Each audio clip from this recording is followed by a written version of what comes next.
अस्सलाम वालेकुम नाजरीन। ड्रामा सीरियल नूर जहां की कहानी बहुत तेजी से आगे बढ़ती जा रही है। नूर जहां के आने वाले एपिसोड में हम देखेंगे कि नूर जहां की सल्तनत में दरारें पड़नी शुरू हो गई हैं। हम देखेंगे नाजरीन के एक तरफ तो नूर जहां जो अपना पोता इख्तियार शाह पाकर बहुत खुश होती है और ये खुशी शेयर करने के लिए हरियाली बुआ को भी बुलाती है, और दूसरी तरफ सुम्बुल की उदासी और परेशानी को देखकर सफीना के कहने पे नूर बानो ना सिर्फ सुम्बुल के लिए जॉब का इंतजाम करती है बल्कि अपने बाप मुख्तार शाह की हवेली में इसकी रिहाइश का इंतजाम भी कर देती है। और जब ये खबर नूर जहां तक पहुंचती है तो वो मुराद को नूर बानो के खिलाफ करने की कोशिश करती है, मगर नूर बानो के समझाने पे मुराद भी समझ जाता है और नूर बानो की इस नेकी में इसका साथ देने के लिए खामोश हो जाता है। सुम्बुल के इस तरह जॉब करने और घर छोड़कर जाने की वजह से माहम बहुत खुश होगी, क्योंकि वो तो पहले ही सफीर से कह चुकी थी कि वो सुम्बुल को छोड़ दे, मगर सफीर की सुम्बुल को छोड़ने से पहले ही सुम्बुल खुद अपने मुस्तकबिल का फैसला करते हुए जॉब करने का फैसला करती है, जिसकी वजह से नूर जहां उसे घर से निकाल देती है। और चूंकि सुम्बुल ही माहा और इसके बच्चे के सारे काम करती थी, इसलिए अब सुम्बुल के जाने के बाद माहा अपने और बच्चे के कामों के लिए मुलाजमा रखेगी। तो नूर जहां को बहुत गुस्सा आएगा और वो उसे कहेगी, इस घर में हर काम मेरी इजाजत से होता है, मेरी इजाजत के बगैर तुम मुलाजमा नहीं रख सकती। तो माहा नूर जहां को जताते हुए कहेगी कि सुम्बुल तो चली गई, अब मेरे और मेरे बच्चे के काम कौन करेगा। और माहा का जवाब सुनकर तो नूर जहां को आग ही लग जाएगी। और दूसरी तरफ सुम्बुल अपनी नई जिंदगी, आजादी और जॉब से बहुत खुश होगी, और जब नूर बानो इसे मिलेगी और पूछेगी कि क्या तुम अपनी जिंदगी से खुश और मुतमईन हो,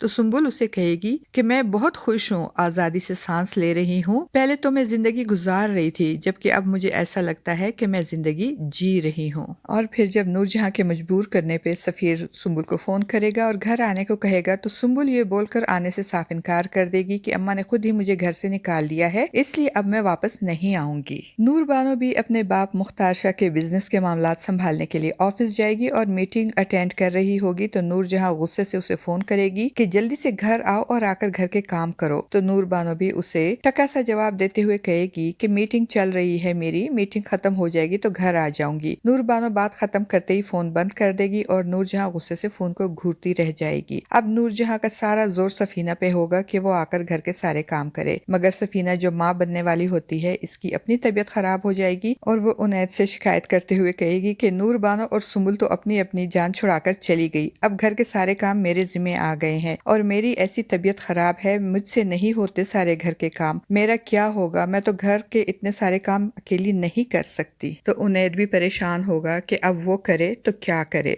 दूसरी जानिब सुम्बुल का घर छोड़कर जाने, नूर बानो का मीटिंग छोड़कर घर से आने से इनकार करने और सफीना की बीमारी की वजह से घर के काम करने से इनकार की वजह से नूर जहां झुंझुलाहट का शिकार हो जाएगी और हरियाली बुआ के सामने अपने जले दिल के फफोले फोड़ते हुए कहेगी, एक बेगम साहिबा घर छोड़कर जा चुकी है, दूसरी मुख्तार शाह की वारिस मीटिंग्स अटेंड कर रही है और तीसरी बेगम साहिबा बिस्तर पकड़कर लेट गई है। अब बताएं कि घर का काम कैसे होगा, मैं क्या करूंगी इन सब का। अब तीनों बहुओं की मनमानी की वजह से नूर जहां के घर का शिराजा बिखरने लगेगा। तो नूर जहां को ये गवारा नहीं होगा, इसीलिए अब वो एक अटल फैसला करेगी और सबको अपना फैसला सुनाते हुए कहेगी कि सुम्बुल को हर हाल में इस घर में वापस आना होगा और मैं उसे इस घर में लाकर ही रहूंगी। नूर जहां की ये बात सुनकर माहा चौंक जाएगी, क्योंकि वो नहीं चाहती कि सुम्बुल इस घर में दोबारा वापस आए। अब देखते हैं नाजरीन के एक तरफ नूर जहां सुम्बुल को घर में लाने और दूसरी तरफ माहा सुम्बुल को घर में आने से रोकने के लिए क्या करेंगी। आपका इस बारे में क्या ख्याल है नाजरीन? अपनी कीमती राय का इजहार कमेंट बॉक्स में जरूर कीजिएगा। चैनल पे न्यू है तो चैनल को भी सब्सक्राइब कर दीजिएगा। शुक्रिया।